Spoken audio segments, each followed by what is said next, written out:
আসসালামু আলাইকুম। এখন দেখাবো আপনাদেরকে যেখান থেকে কোরআন নাজিল হয়েছে, জাবেলে নূর পাহাড়, সেই পাহাড়টা আপনাদেরকে দেখানোর চেষ্টা করতেছি।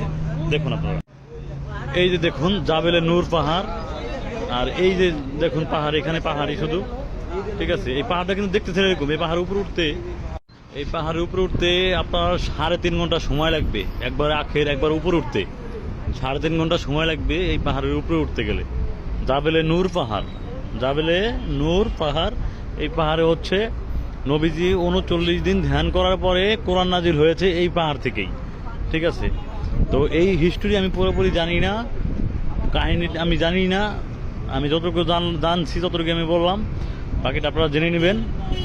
তো পাহাড়টা দেখানো দরকার ছিল, পাহাড়টা আমি দেখাই দিলাম, ঠিক আছে। সবাই দেখবেন, এই সেই পাহাড় জাবেলে নূর পাহাড়, ঠিক আছে। এই পাহাড়টা হচ্ছে ওই যে ওইখান থেকে আসছে, দেখেন ওদিক থেকে আসছে, এদিক দিয়ে এদিক দিয়ে এদিক দিয়ে এদিক দিয়ে এদিক দিয়ে, তারপরে আস্তে আস্তে আস্তে আস্তে উঠতে হবে, ঠিক আছে। ঠিক আছে, তো গাইস সবাই ভালো থাকবেন, আল্লাহ হাফেজ। নেক্সট টাইমে অন্য কিছু দেখানোর চেষ্টা করব অন্যভাবে। আসসালামু আলাইকুম ওয়া রাহমাতুল্লাহি ওয়া বারাকাতুহু।